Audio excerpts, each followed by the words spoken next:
Bonjour, c'est un grand plaisir pour moi d'encore vous accueillir. Aujourd'hui, nous allons voir un thème très intéressant. Il s'intitule « Ce que la Bible enseigne au sujet du jour de repos ». Souvenez-vous, la fois passée, nous avons étudié un thème qui s'intitulait « La mort ». Nous avons vu que la mort, selon la Bible, nous enseigne que la mort est un sommeil. Nous avons vu également la deuxième venue de Jésus-Christ. Nous avons étudié. La Bible nous enseigne que les morts en Jésus-Christ ressusciteront et ceux qui vivront seront transformés et partiront avec lui durant 1000 ans. Pendant ce temps, Satan sera emprisonné ici sur cette planète, dans cette planète, où il ne pourra tenter personne.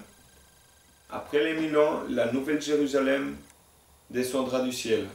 Et la deuxième résurrection aura lieu. Les morts qui n'ont pas gardé les commandements de Dieu, qui n'ont pas reconnu Jésus-Christ, ressusciteront et Satan pourra à nouveau les tromper.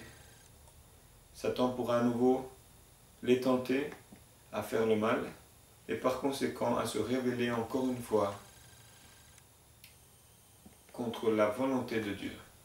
On a vu que c'est ça vraiment l'enfer. L'enfer est après la deuxième résurrection.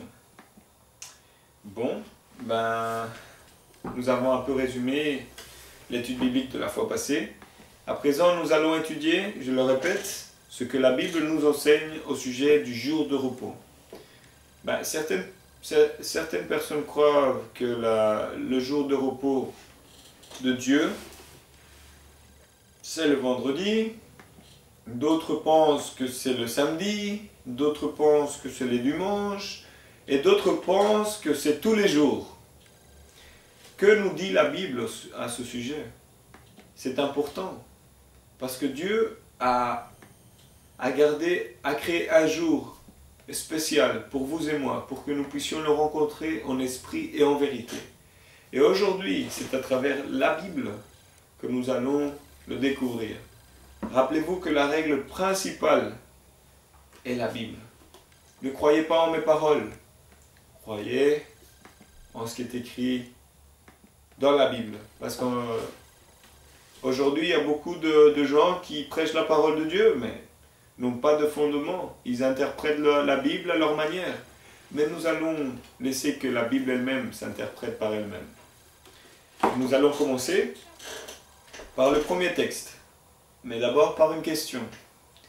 Quel est le jour de repos selon la loi de Dieu, selon les commandements de Dieu? Pour cela, nous allons au livre d'Exode. Exode, chapitre 20, verset 8. Exode, chapitre 20, verset 8, qui dit: Souviens-toi de faire du jour du samedi un jour saint. Il nous dit, il nous rappelle, Dieu nous rappelle, souviens-toi. Donc, souviens-toi. Le samedi se trouve dans les 10 commandements. Le chapitre 20 d'Exode relate les 10 commandements. Le seul que Dieu écrit avec sa main. Et ensuite le verset 9 dit: Pendant 6 jours tu travailleras, et tu feras tout ce que tu dois faire. Mais le 7e jour est le jour de repos de l'Éternel ton Dieu. Tu ne feras aucun travail, ni toi, ni ton fils, ni ta fille, ni ton esclave, ni ta servante, ni ton bétail, ni l'étranger qui habite chez toi. En effet, en 6 jours l'Éternel a fait le ciel, la terre et la mer et tout ce qui s'y trouve. Et il s'est reposé le 7e jour. Et il s'est reposé le 7e jour. Dieu. Voilà pourquoi l'Éternel a béni le jour de repos et on a fait un jour saint. Exode chapitre 20, verset 8, nous indique que Dieu a séparé un jour pour l'être humain. Et en plus, Dieu lui dit: souviens-toi. souviens-toi de ce jour. Mais en plus, il lui dit que c'est le 7e jour. Le 7e jour. Et je vous demande, mesdames et messieurs, quel est le premier jour de la semaine? Vous pouvez prendre votre téléphone, aller voir dans le calendrier et voyez quel est le premier jour qui apparaît là. Le dimanche est le premier jour de la semaine. Fatalement, le 7e est le samedi. Et ce n'est pas une coïncidence, la Bible dit le 7e jour est le jour de repos pour Dieu, pour que l'être humain soit en communion avec Dieu. C'est incroyable? Non. Dieu l'a institué déjà. J'ai un autre argument pour vous prouver quelque chose de très intéressant. On peut vous faire réfléchir à quelque chose de très intéressant. Une année est constituée de 365 ou 366 jours. Ces 365 ou 366 jours, sont le temps que la Terre prend pour faire un tour complet autour du Soleil. C'est ça, un an. 365 jours ou 366 jours. Et un mois, c'est quoi un mois? Un mois, c'est 30 jours. C'est le temps que prend la Lune pour faire un tour complet autour de la Terre. Qu'est-ce que 24 heures? Qu'est-ce que 24 heures? Qu'est-ce qu'un jour? Qu'est-ce qu'un jour? Donc on a vu qu'un mois c'est 30 jours, et 30 jours c'est le temps que prend la Lune pour faire un tour complet autour de la Terre. Qu'est-ce qu'un jour? Un jour c'est 24 heures, et c'est le temps que prend la Terre pour faire un tour complet autour d'elle-même. Intéressant, non? Et je parle d'astronomie. Mais qu'est-ce qu'une semaine?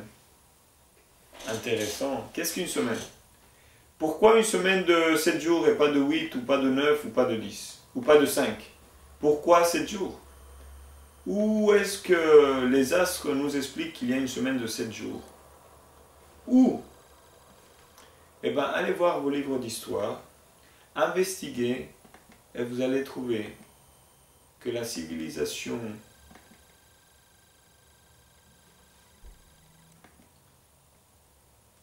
précolombienne, que la civilisation babylonienne, et même la civilisation maya, la civilisation égyptienne, regardez, avait une semaine de 7 jours. Curieusement, ce n'est pas curieux, mais cela remonte encore plus... si on remonte encore plus en arrière, on voit que la racine ou l'évidence d'avoir une semaine de 7 jours vient des Hébreux. Et d'où est-ce que les Hébreux ont eu une semaine de 7 jours? De Dieu. Fatalement, c'est Dieu qui a inventé une semaine de 7 jours. Waouh! Eh oui, 7 jours, c'est Dieu qui a inventé une semaine de 7 jours. Prouvez-moi ou donnez-moi un nom d'un humain qui a inventé une semaine de 7 jours. Il n'y en a aucun, c'est Dieu. Et je vous défie à me le prouver. Alors, on voit que selon la Bible, le jour de repos est le samedi.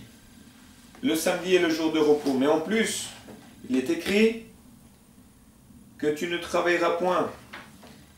Et il est écrit dans le verset 11, voilà pourquoi l'Éternel a béni le jour de repos et on a fait un jour saint. Et on a fait un jour saint. Et en plus, il dit que Dieu s'est reposé le 7e jour. Vous croyez vraiment que Dieu a besoin de repos?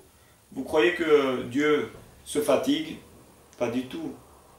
Cela veut dire, mes amis, parce que la Bible a beaucoup de symbolique, cela veut dire qu'il ne se fatigue pas. Cela veut dire que simplement il contemple sa relation, il a une relation avec sa création, il veut simplement profiter de sa création. Je vous donne un exemple. Vous faites un puzzle. Il y a un puzzle de 500 pièces. Il en résulte que chaque jour, vous essayez vous essayez de joindre les petites pièces du puzzle, et chaque jour vous avancez peu à peu. Et ça vous prend 6 jours, pardon, à bien faire le puzzle. Ça vous prend 7 jours.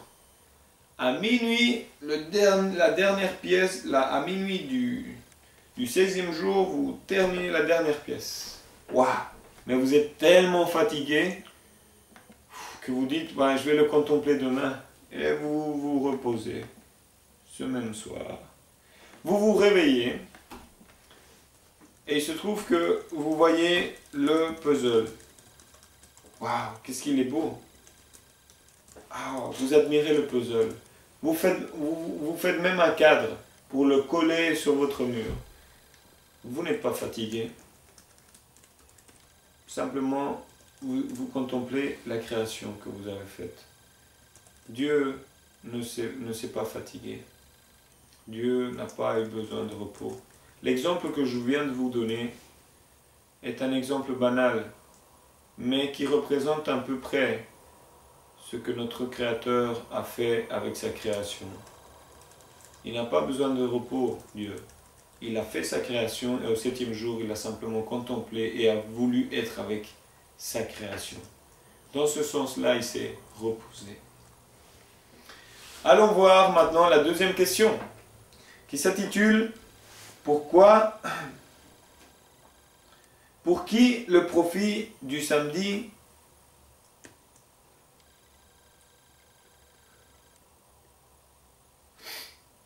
Pour qui le profit du samedi était... Pour qui est-ce que Dieu a créé le samedi? Pour qui est-ce que Dieu a créé le samedi? Allons voir Marc, chapitre 2, verset 27. Marc, chapitre 2, verset 27.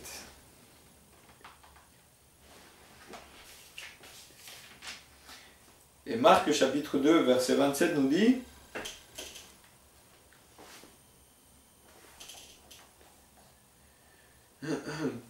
Puis il leur dit, le sabbat.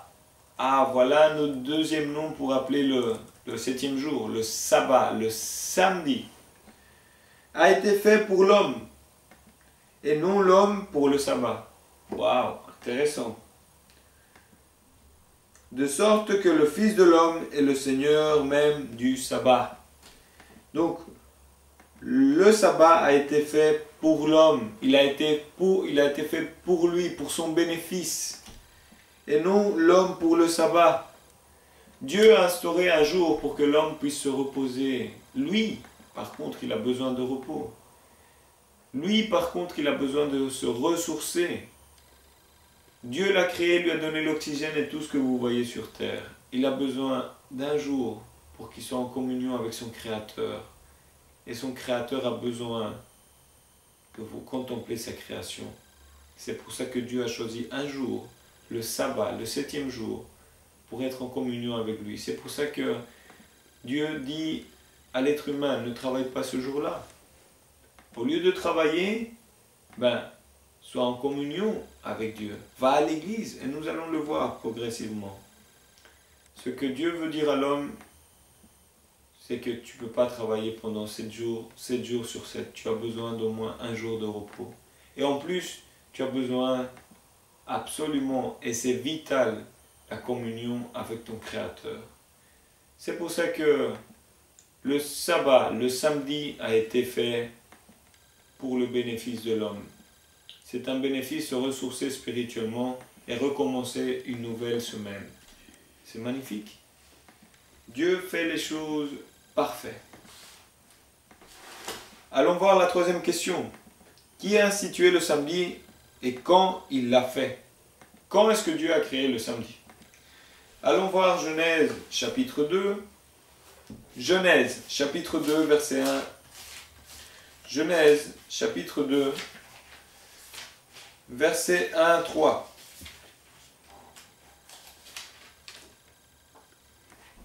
C'est ainsi que furent terminés le ciel et la terre et toute leur armée. Le septième jour, Dieu mit un terme à son travail de création. Il se reposa de toute son activité le septième jour. Dieu bénit le septième jour et en fit un jour saint. Et en fit un jour saint. Saint veut dire en hébreu saint veut dire en hébreu qu'il est mis à part. Mis à part. Quand une personne est sainte, c'est qu'elle est mise à part du monde, mise à part du péché, mise à part. Le jour du sabbat est un jour saint, c'est-à-dire que c'est un jour à part, réservé pour Dieu. C'est ça que veut dire un jour saint. Un jour pour être en communion avec Dieu. C'est pour ça que Dieu bénit le septième jour. Parce qu'il a fini toute sa création le sixième jour et le septième, il a contemplé sa création et a voulu être en communion avec sa création. Est-ce que vous comprenez maintenant à peu près? Mais c'est pas fini, il y a beaucoup d'autres versets. Des personnes diront, mais oui, mais ça c'est l'ancienne loi, mais ça c'est dans la Genèse, mais le Nouveau Testament, ça n'a rien à voir. Nous allons le voir. Quatrième question. Quel jour a respecté notre Seigneur Jésus-Christ? Si vous êtes chrétien, vous devez adopter votre raison de vivre est Jésus-Christ, puisqu'il est le chemin, la vie et la vérité. Il vous a donné la vie. Si Jésus-Christ est le chemin, la vie et la vérité, et je crois en lui, et c'est mon modèle, puisqu'il a été parfait, aucun n'a été parfait comme lui, c'est que je dois prendre exemple sur lui. Oui ou non? Bien sûr que si. Que pensait-il du sabbat? Vous croyez qu'il a respecté? Allons le voir. Luc, chapitre 4, verset 6. Luc, chapitre 4, verset 16, pardon, 16. Luc, chapitre 4, verset 16.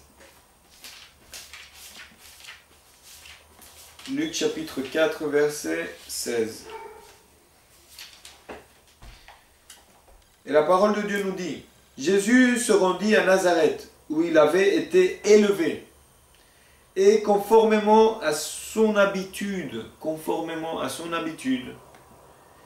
il entra dans la synagogue le jour du sabbat. Le jour du sabbat. Il se leva pour faire la lecture, et on lui remit le livre du prophète Isaïe. C'était quoi son habitude à Jésus-Christ? D'aller tous les sabbats à la synagogue. La synagogue est le lieu de rencontre, c'était le lieu de rencontre de tous les Juifs pour adorer Dieu, Yahweh, Dieu, le Dieu Tout-Puissant. L'habitude de notre Seigneur était d'aller chaque sabbat. Si nous suivons son exemple, nous devons aller chaque sabbat ou pas à l'église? Bien sûr que si. Si l'habitude de Dieu c'était d'aimer son prochain comme lui-même, est-ce que je devrais le faire? Bien sûr que si.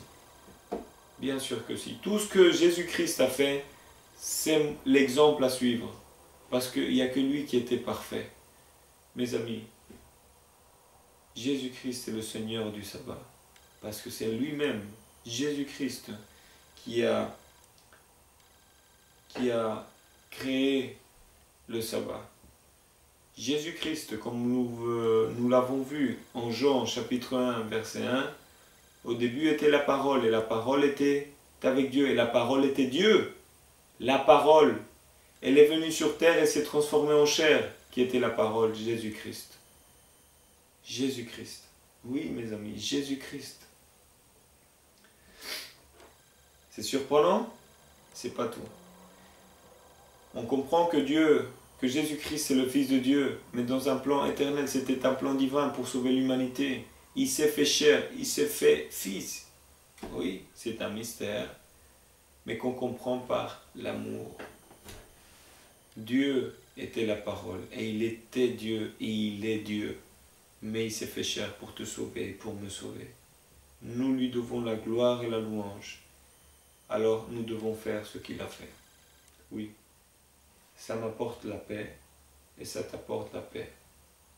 Expérimente-le. Je te défie à l'expérimenter.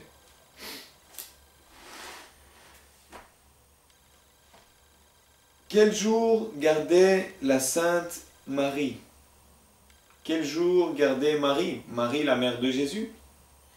Allons voir Luc, chapitre 23, verset 56. C'était le début de la chrétienté. Marie était la mère de Jésus, par chair évidemment, par chair, puisque elle n'est pas la mère de Dieu.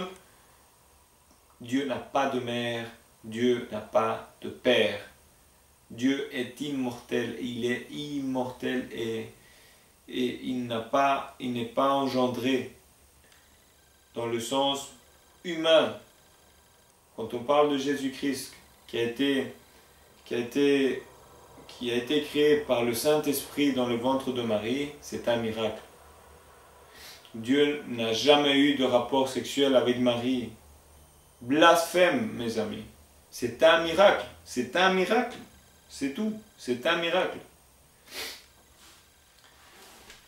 Marie a été simplement un élément que Dieu a utilisé pour qu'il se fasse chair. Point. Mais allons voir que Marie a même gardé le sabbat. Luc, chapitre 23, verset 56. 23, 56. Il est écrit, puis elles repartirent et préparèrent des aromates et des parfums. Le jour du sabbat, elles se reposèrent comme le prescrit la loi. Oui, la loi des 10 commandements. Les 10 commandements qui sont éternels. La parole de Dieu t'enseigne que tu dois garder un jour pour Dieu.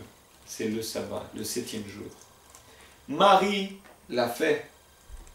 Dans le contexte de ce texte, c'est quand Jésus-Christ est mort, il devait préparer le corps de Jésus-Christ. Mais même Marie a d'abord respecté la loi de Dieu avant de préparer le corps de son fils. Quelle mère aurait fait ça? Sinon une mère pieuse de la parole de Dieu. Vous voyez mes amis? Elle a dû faire un choix entre son fils et Dieu. Elle a choisi Dieu. C'est pour ça qu'elle a gardé le sabbat également. Vous voyez? Il faut d'abord obéir à Dieu et puis aux hommes. Mes amis, écoutez la parole de Dieu. Avant tout Dieu et puis les hommes. Mais Dieu d'abord. Quel jour représente... Quel jour respecte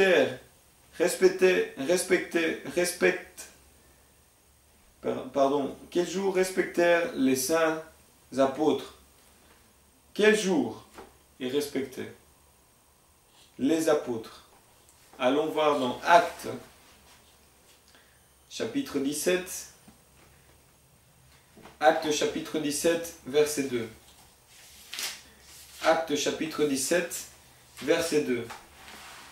Il est écrit, Paul y entra conformément à son habitude. C'était quoi l'habitude de Paul? Allons voir, pendant 3 sabbats. À la synagogue, pendant 3 sabbats. Il discuta avec eux et il discuta avec eux à partir des Écritures, en expliquant et en démontrant que le Messie devait souffrir et ressusciter. Ce Jésus que je vous annonce, disait-il, c'est lui qui est le Messie. Paul allait toujours chez les Juifs leur expliquer que Jésus-Christ était vraiment le Messie qu'ils attendaient. Mais les Juifs n'ont pas voulu l'entendre. Les Juifs faisaient la guerre contre les chrétiens, contre ceux qui croyaient en Jésus-Christ. Malgré que les évidences étaient là. Paul était dans le Sanhédrin. Il connaissait bien les Écritures. Dieu lui avait donné cette capacité d'interpréter la parole de Dieu. Il leur démontrait de verset en verset dans la Torah que Jésus-Christ était vraiment le Messie. Mais ils avaient le cœur dur comme pierre. Et jusqu'alors, ils ne veulent pas accepter Jésus-Christ. Mais les évidences sont là. Et il se trouve que son habitude à Paul était qu'il allait chaque sabbat à l'église pour discuter de la Bible, pour parler de la Bible, pour donner témoignage de la parole de Dieu. Si Paul l'a fait, nous comme chrétiens qui suivons Jésus-Christ, nous le faisons aussi.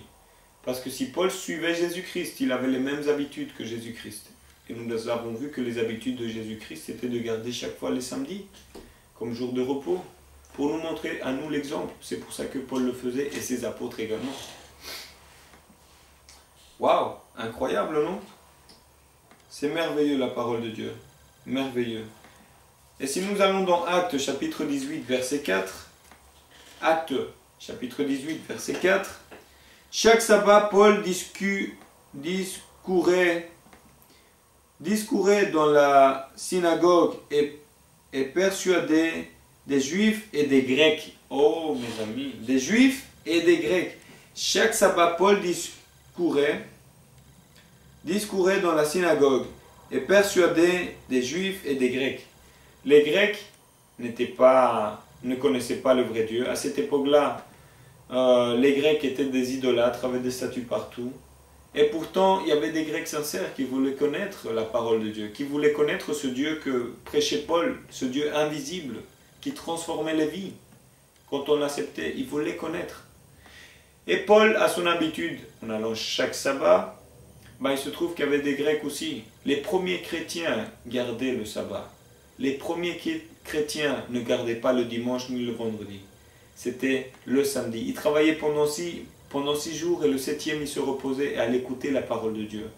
Les chrétiens de départ gardaient le samedi comme jour de repos parce que la parole de Dieu le dit. Jusqu'alors, mes amis, nous avons perdu ces valeurs. Nous avons perdu la parole de Dieu. Nous nous trouvons dans une société dans laquelle on s'en fiche. On n'en pense plus. Dieu, c'était une histoire. Maintenant, on passe à une nouvelle histoire. Oubliez ça. La parole de Dieu ne périra jamais. Et si maintenant, mes amis, nous découvrons que le jour de repos est le samedi, si tu aimes Dieu et tu le respectes, garde ce jour pour Dieu. Parce que la parole de Dieu nous l'enseigne. C'était pas que pour les Juifs. Pas du tout. Parce que maintenant, nous voulons de dire qu'il y avait des Grecs aussi. Oui, des Grecs gardaient aussi le sabbat. Toute personne qui accepte Jésus-Christ dans son cœur, peu importe sa culture, il devient à être une nouvelle personne. Et en étant une nouvelle personne, Dieu met en lui ses principes. Et les principes de Dieu sont les 10 commandements, qui sont instaurés et gravés dans le cœur de ces personnes. Évidemment. Ça, c'est éternel. C'est pour ça que nous voyons dans Ecclésiaste, dans le livre d'Ecclésiaste, chapitre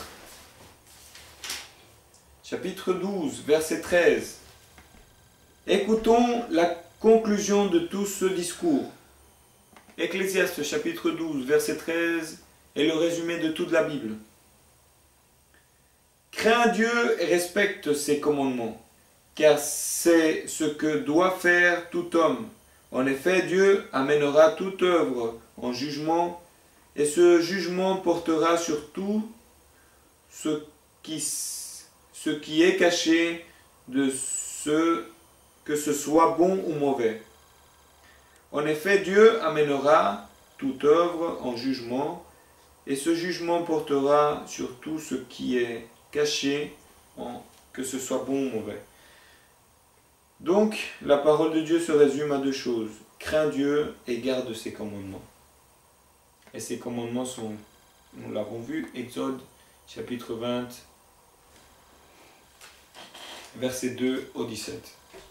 Mais nous voulons étudier le thème principal, le jour de repos, le samedi, mes amis, et parmi les commandements. Certains diront, oui, mais ce n'est plus une loi. Nous, comme chrétiens, ça n'existe plus le samedi. Ben, je viens de vous le prouver à travers les Écritures. Mais si je vous pose une question, est-ce que vous pouvez tuer? Vous allez dire, non, c'est pas vrai, on ne peut pas tuer. Est-ce que vous pouvez forniquer? Ben non, on ne peut pas forniquer. Est-ce que vous devez honorer vos parents? Ben oui, bien sûr. Est-ce que vous devez vous faire des statues, adorer des statues, avoir des images de la Vierge Marie et la prier tout le temps, etc. Ben non, puisque les commandements de Dieu disent que Dieu n'est pas enfermé en une image. On ne croit pas en des idoles. Dieu est saint, il est omniscient, il est partout, il sait tout. Dieu ne peut pas être un morceau de bois. Vous pouvez l'appeler Saint Paul, la Vierge Marie, mais elle est morte. Dieu vit pour toujours, et c'est à lui que nous devons adorer. Lisez les 10 commandements, vous allez le voir. Mais on ne peut pas dire que maintenant, parce que les 2 nouveaux commandements dans le Nouveau Testament, adore Dieu avec toute ta pensée, tout ton cœur, toute ton âme, et aime ton prochain comme à toi-même. Ben, ces 2 commandements résument les 10 commandements, puisque les 4 commandements de Dieu se résument par aime Dieu par-dessus tout. Aime-le de tout ton cœur, de toute ta pensée, de toute ton âme. Et les 6 suivants se résument à aime ton prochain comme à toi-même. Donc vous voyez la logique? C'est logique. Donc continuons avec le sabbat. Quel jour on va garder dans le ciel? Quel jour on va garder dans le ciel, comme nous serons avec lui, avec Dieu? Nous garderons le dimanche aussi? Certaines religions apostoliques ou évangéliques ou catholiques disent non, mais c'est le dimanche, c'est le jour de Dieu, puisqu'il est ressuscité le dimanche. Mais comme nous avons vu la mort dans l'autre émission, nous avons vu que la mort est un sommeil et le sommeil est un repos. Jésus-Christ est mort le vendredi soir, donc il s'est reposé, puisqu'il est mort, il s'est reposé le samedi et a ressuscité le dimanche. Il a même respecté le sabbat quand il est mort. Waouh! Incroyable, non? Oui, c'est incroyable. Quel est le jour qu'on va garder dans le ciel? Ben, allons voir. Isaïe, chapitre 66. Isaïe, chapitre 66, versets 22 et 23. 66, versets 22 et 23.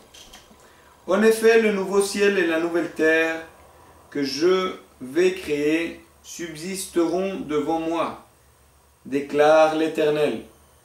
De la même manière, votre descendance et votre nom subsisteront à chaque début de mois, et à chaque sabbat.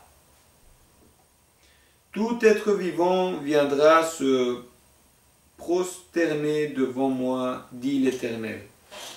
Même dans la nouvelle Jérusalem céleste, nous allons garder ce jour merveilleux, le jour que Dieu a réservé pour qu'on soit devant sa présence et que nous l'adorons et nous soyons avec lui. Ce jour merveilleux, nous faisons pas ça par obligation, nous faisons ça par amour, parce qu'on lui doit tout. Il nous a sauvés, son sang nous a transformés, et nous lui devons même l'oxygène que nous respirons. C'est un honneur pour moi. Honorez Dieu dans ce jour merveilleux qui est le sabbat. Donc même dans le ciel, nous allons l'adorer de mois en mois, chaque mois, de mois en mois et de sabbat en sabbat. Nous allons l'adorer. À Dieu. C'est merveilleux, mes amis. Si ici sur terre, nous ne nous habituons pas à garder ce jour, comment au ciel nous allons garder ce jour? C'est impossible.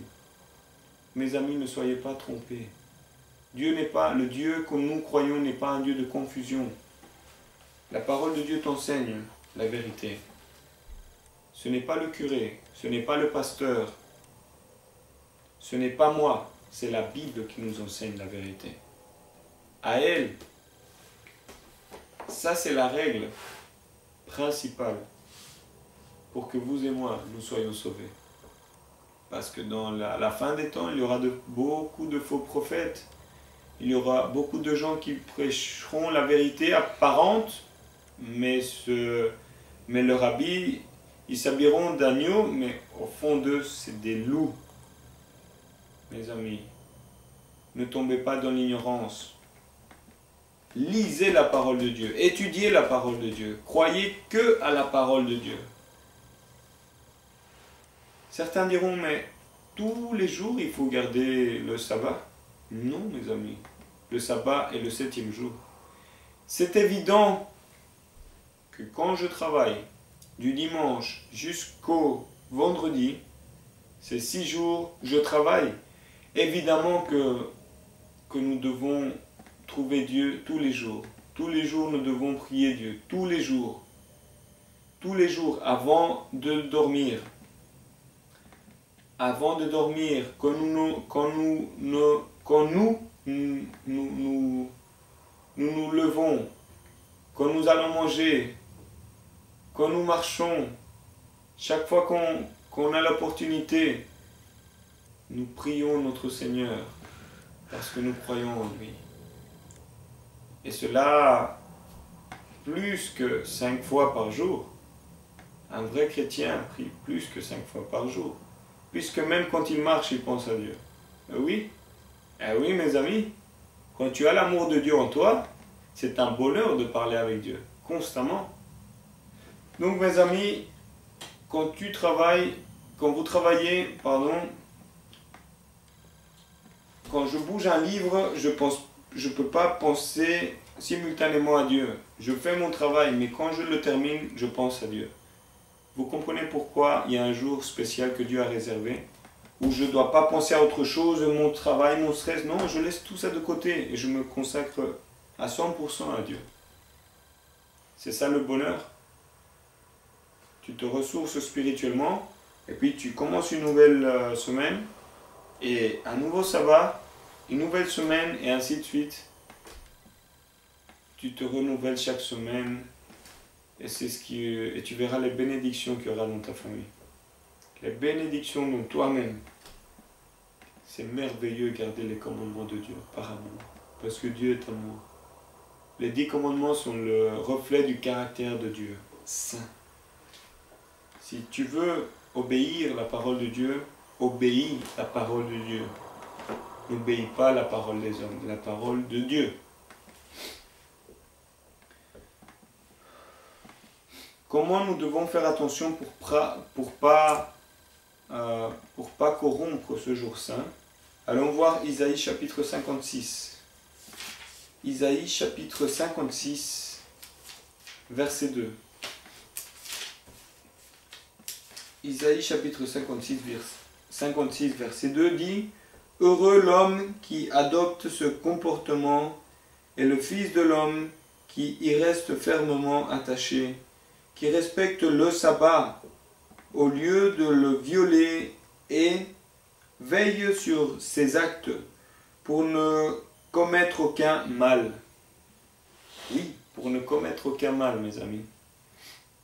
Certains diront, mais Jésus-Christ a travaillé le sabbat, puisque le Nouveau Testament registre que avec ses apôtres, il faisait du travail en ramassant les épis de blé. Mes amis, Jésus-Christ se consacrait tous les jours à prêcher la parole. Tous les jours, ses apôtres ne travaillaient pas, ils avaient tout laissé pour Dieu. Ils avaient quand même le droit de manger. Rappelez-vous que le sabbat est un jour merveilleux pour visiter les malades. Ce n'est pas parce que c'est repos que vous devez être dans votre lit. Ce jour-là, vous ne devez pas faire votre volonté, mais la volonté de Dieu. Vous réjouir dans sa parole. Visitez les malades. Visitez les prisons.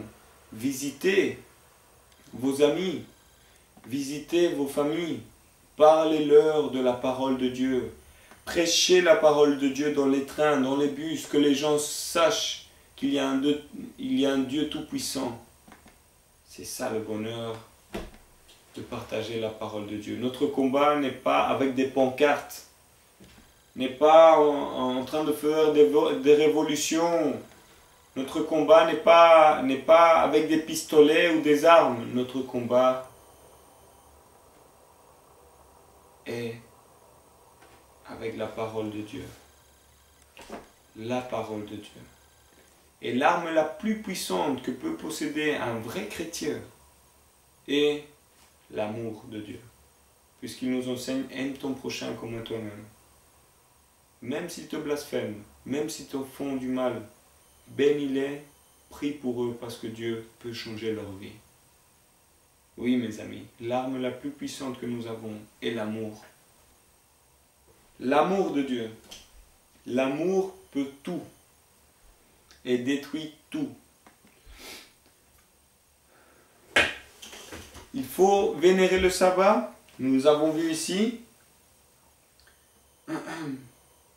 que nous devons garder le sabbat et ne commettre aucun mal. Tous les jours, nous devons commettre aucun mal comme chrétiens, mais le sabbat également. Aucun mal. Vénérer le sabbat. Comment nous allons vénérer le sabbat? Comment nous allons le réserver pour Dieu? De quelle manière? Isaïe chapitre 58, verset 13.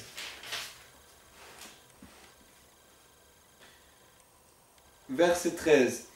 Si tu retiens ton pied pendant le sabbat, pour ne pas faire ce qui te plaît durant mon saint jour, si tu considères le sabbat comme un plaisir, le jour saint de l'Éternel, comme digne d'être honoré, et si tu l'honores en ne suivant pas tes voies habituelles, en ne cherchant pas à accomplir tes propres désirs, et en ne parlant pas dans le vide, alors tu trouveras ton plaisir dans l'Éternel. Alors je te ferai monter sur les hauteurs du pays, et je te ferai jouir de l'héritage de ton ancêtre Jacob. Oui, c'est l'Éternel qui te l'affirme. Voilà comme nous devons garder le samedi. Rappelez-vous, si tu retiens ton pied pendant le sabbat pour ne pas faire ce qui te plaît durant mon saint jour, qu'est-ce qui te plaît? Qu'est-ce qui te plairait le samedi? Parler de foot? Parler de femmes? Parler de voiture? Non. Parle de la parole de Dieu. Visite les malades. Habituellement, durant la semaine, tu dois travailler. Et tu n'as pas le temps pour visiter un malade, pour visiter quelqu'un en prison, pour visiter ta famille, pour visiter tes amis. Ce jour-là est le jour pour que tu puisses avoir l'opportunité de partager la parole de Dieu avec eux. Il y a beaucoup de gens qui ont besoin de la parole de Dieu. Partage pendant ce jour la parole de Dieu. Tu ne fais pas ta propre volonté, mais tu fais la volonté de Dieu. C'est pour ça qu'il écrit ensuite, si tu considères le sabbat comme un plaisir, ça doit être un plaisir. Ce n'est pas une obligation. Dieu même nous le dit, c'est un plaisir. Le jour saint de l'Éternel, comme digne d'être honoré. Et si tu l'honores, en ne suivant pas tes voies habituelles, et en ne cherchant pas à accomplir tes propres désirs, et en ne parlant pas dans le vide. Si tu es marié, par exemple, et habituellement, tu as des relations qui est normales avec ta compagne, ce jour-là, tu te prives de ton propre plaisir avec ta compagne et tu prends plaisir à faire la volonté de Dieu avec elle. Allons visiter des malades, allons visiter des amis, prêchons-leur la parole de Dieu, allons à l'église. C'est merveilleux. Mes amis, suivez Jésus-Christ. Il est le chemin, la vie et la vérité. Ce n'est pas une règle. C'est un commandement qui est une règle divine, mais qui s'y est gravé dans notre cœur. Amen. J'en suis certain que aujourd'hui on a découvert quelque chose de merveilleux. Et c'est que Dieu vient pour un peuple saint, qui garde ses commandements, qui lui fait plaisir par amour, parce que Dieu est amour. Allons voir ce qui est écrit dans Actes chapitre 5. Actes chapitre 5, verset 29. Actes chapitre 5, verset 29. Pierre et les apôtres répondirent, « Il faut obéir à Dieu plutôt qu'aux hommes. » Oh, il faut obéir à Dieu plutôt qu'aux hommes. Si l'homme te dit non, c'est le dimanche, non. C'est le lundi, non, c'est le mercredi. Dieu te dit le samedi. À qui tu dois obéir? À Dieu. Il faut obéir à Dieu. À Dieu seul soit la gloire et la louange. À lui seul. Aimez Dieu de tout votre cœur. Matthieu chapitre 27. Matthieu chapitre 22. Matthieu chapitre 22, verset 37.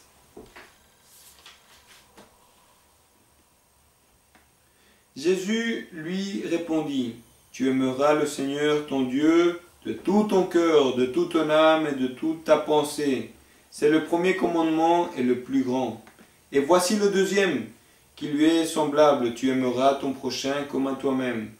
De ces deux commandements dépend toute la loi et les prophètes. » Nous avons vu tout à l'heure, comme je vous ai expliqué, que les 10 commandements se résument à deux. Ces deux-là. Aime Dieu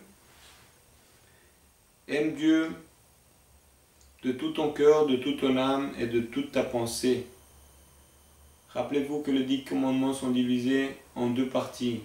Les 4 premiers se réfèrent à Dieu. Le commandement qui est ici dans le Nouveau Testament se réfère à Dieu. Et les 6 autres commandements se réfèrent au deuxième commandement qui est écrit dans le Nouveau Testament. Tu aimeras ton prochain comme à toi-même. C'est pour ça que tu ne vas pas le voler, c'est pour ça que tu vas pas le tuer, c'est pour ça que tu vas honorer tes parents, c'est pour ça que tu vas pas mentir à ton prochain, c'est pour ça que tu vas pas adultérer, et c'est pour ça que tu vas pas l'envier. Vous voyez, tout se réfère à l'homme et les 4 premiers se réfèrent à Dieu.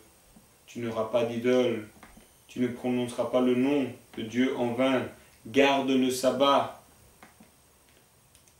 Vous voyez mes amis, la parole de Dieu est merveilleuse. Merveilleuse. Et c'est de cette manière que nous avons fini cette première leçon qui se titulait « Ce que la Bible enseigne au sujet du jour de Dieu ». Nous avons vu que c'est le samedi et nous avons vu comment le garder. Mes amis, merci pour votre écoute et j'espère vous revoir bientôt. Si vous voulez nous contacter, vous pouvez nous contacter à l'adresse email Jean14/6 Jean14/6 @life.fr. Vous pouvez nous écrire. Nous sommes à votre écoute. Jean14/6 @life.fr. Que Dieu vous bénisse. À très bientôt.